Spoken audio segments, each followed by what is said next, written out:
नमस्कार dear students, कैसे हैं आपके हालात। आशा करता हूं आप सब अच्छे होंगे। साथियों, विग अपडेट है। अगर आप भारतीय डाक विभाग में ग्रामीण डाक सेवक की नौकरी पाना चाहते हो बिना किसी एग्जाम्स के, डायरेक्ट 10वीं के परसेंटेज के आधार पर, तो इस वीडियो को देखें ताकि आपको इस भर्ती के बारे में सच्चाई पता चले, आखिर क्या कुछ हो रहा है। एंड जो पहले से ग्रामीण डाक सेवक के पद पर नौकरी कर रहे हैं उनके लिए भी बहुत बड़ी खुशखबरी है। जिन्होंने इस बार 2025 में शेड्यूल 1 21,413 वाली जो भर्ती का फॉर्म अप्लाई किया है, तो उनका सिलेक्शन अगर अभी तक नहीं हुआ 6 लिस्टों में, तो 7वीं लिस्ट का उनको बेसब्री से इंतज़ार होगा। तो थोड़ा आप बोर्ड पर ध्यान देना।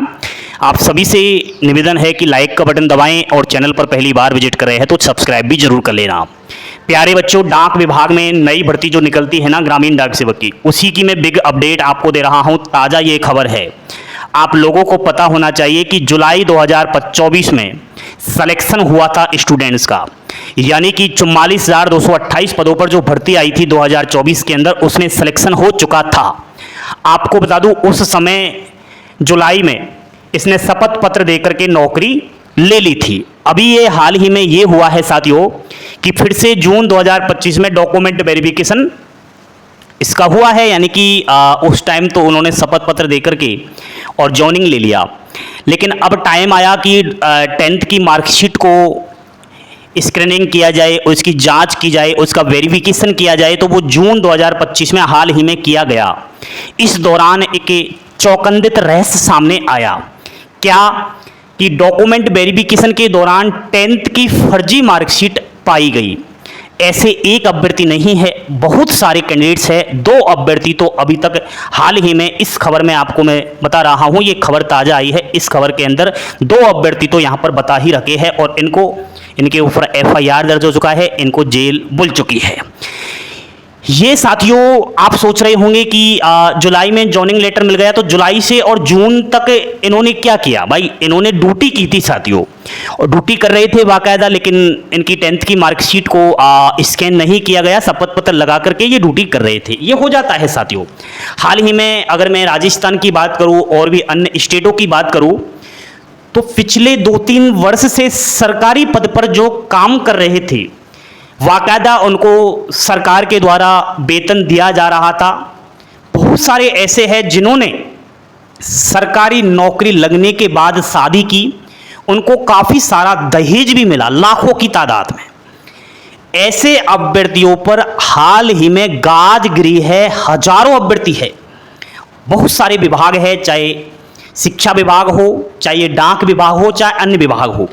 गाज किस तरीके से गिरी है?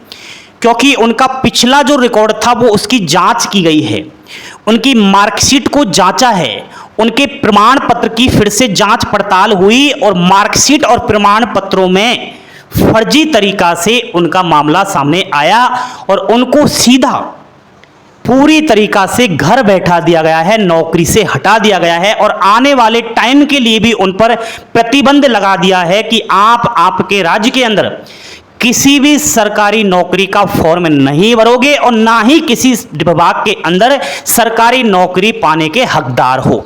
ये देखो आप, तो वो कहते हैं ना, कभी खुशी कभी गम। जिस समय उसने जॉइनिंग लिया होगा फर्जी तरीके से, उस समय तो उसने घर के आगे डीजे बजाया होगा, पड़ोस में मिठाई बांटी होगी, अपने आस पड़ोसी रिश्तेदारों से कहा होगा कि मेरी सरकारी नौकरी लग गई। लेकिन आज जब उसका लिस्ट में नाम आया कि ऐसे विद्यार्थी, ऐसे एम्प्लॉय जो फर्जी तरीके से नौकरी लगे थे वो हटाए गए हैं, तो बताओ क्या उस पर गुजरेगी। तो मैं तो यही कहता हूं, ये तो डाक विभाग की खबर आई है, हाल ही में ग्रामीण डाक सेवक हटाए गए हैं। और भी बहुत सारे विभाग हैं, लेकिन इस वीडियो में इसी को कवर कर रहा हूं मेरे भाई। तो इस चीज से मैं आपको यही चेतावनी देना चाहता हूं कि सावधान, फेक मार्कशीट वाले अभ्यर्थियों, आपको कहीं ना कहीं आज तो खुशी मिल सकती है, जॉइनिंग भी मिल सकता है, आप 2-3 महीने की सैलरी भी उठा सकते हो और थोड़े दिन आप मिठाई खा सकते हो, मिठाई बांट सकते हो। लेकिन जिस दिन गाज गिरेगी उस दिन कोई बचाने वाला नहीं है। इसलिए सब्र का फल मीठा होता है। थोड़ा खाओ लेकिन ईमानदारी का खाओ। सरकारी नौकरी अगर आपकी मेहनत से नहीं लग रही तो रहने दो। पैसा कमाने का जरिया बहुत ज्यादा है। क्या सरकारी नौकरी वाला ही खुश रहता है? नहीं साथियों, सरकारी नौकरी लगने के बाद भी आप खुश नहीं रह सकते। सरकारी नौकरी तो ओनली जीवन यापन करने के लिए है यार। तो आपकी माइंड की कैपेसिटी है तो आप बिजनेस कर सकते हो, और मैं समझता हूं बिजनेस में जितनी ताकत है उतनी किसी में नहीं है। आज राजनीति, बड़े बड़े मंत्री, प्रधानमंत्री, सब कुछ बिजनेसमैन के ऊपर टिके हैं, ये सच्चाई है, सरकारी नौकर के ऊपर नहीं टिके। तो बिजनेस से जितना पैसा आता है उतना सरकारी नौकरी से भी नहीं आता। तो आपकी सोच का फर्क है। मैं डिमोटिवेट नहीं कर रहा, अगर आप अपनी मेहनत पर विश्वास करते हो तो सरकारी नौकरी लो, लेकिन इस तरीके से आप मत लो कि फर्जी प्रमाण पत्र और मार्कशीट लगा करके, और किसी दूसरे ईमानदार बच्चे को आना चाहिए था उस सीट पर आपने नहीं आने दिया। तो खासकर जिसकी 95 से 100% के बीच है, आपको बता दूं ऐसे अभ्यर्थियों की 10th की अंक तालिका अच्छे से जांच की जाती है। आपका ग्रामीण डाक सेवक का जब चयन होता है उन बच्चों पर खासकर ध्यान दिया जाता है साथियों।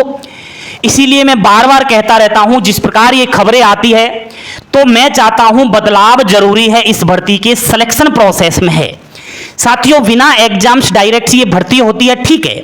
10th की परसेंटेज के बेस पर सिलेक्शन तो आप ले सकते हो, लेकिन सिलेक्शन के बाद जब डॉक्यूमेंट वेरिफिकेशन होता है उसी समय एक स्क्रीनिंग टेस्ट ले लिया जाए। उस स्क्रीनिंग टेस्ट के जांच से ही सब कुछ पता चल जाएगा। जो फर्जी अभ्यर्थी है बाहर हो जाएंगे ऑटोमेटिक। भाई जो फर्जी मार्कशीट बनाकर ला रहा है, परसेंटेज बढ़ाकर के ला रहा है, वो पढ़ना नहीं जानता। भाई मेहनत से जिसने 70-60% बनाया है 10th में, वो होता है एक पढ़ने वाला स्टूडेंट्स। तो साथियों ऐसे बच्चे बार बार सीटें खराब करते हैं। फेक अभ्यर्थी कहीं ना कहीं बाकी ईमानदार बच्चों की सीटों को छीन रहे हैं, लेकिन जब ऊपर वाला सही काम करता है तो मैं कहता हूं सच्चाई की जीत होती है। आज ये 2 अभ्यर्थी पकड़ में आए तो 2 अभ्यर्थियों की सीट खाली हो गई, यानी जीडीएस की 2 सीट खाली हो गई। अब इन 2 सीटों पर नए अभ्यर्थियों को लिया जाएगा। कैसे लिया जाएगा? लगातार भर्तियां आ रही है, उन भर्तियों में फिर से फॉर्म अप्लाई होंगे, नए बच्चे आवेदन करेंगे, सिलेक्शन होगा, जिसके डॉक्यूमेंट वेरिफिकेशन होंगे। इस तरीके से दोस्तों आपसे मैं यही कहता हूं, डिमोटिवेट ना रहे, डिप्रेशन में ना आए, हंसते खेलते मुस्कुराते रहे। जिस दिन भगवान ने चाहा उस दिन आपकी जीत होगी और आप जीत का परचम लहराओगे। बस ईमानदारी पर टिके रहो। भगवान ने आपको आधी रोटी दी है तो उस आधी रोटी में सब्र रखो, सब्र रखो मेरे भाई। आने वाले टाइम में इस जीडीएस की प्रोसेस को बदलाव के लिए हम लगातार प्रयास कर रहे हैं। जल्द जीडीएस की नई भर्ती आएगी।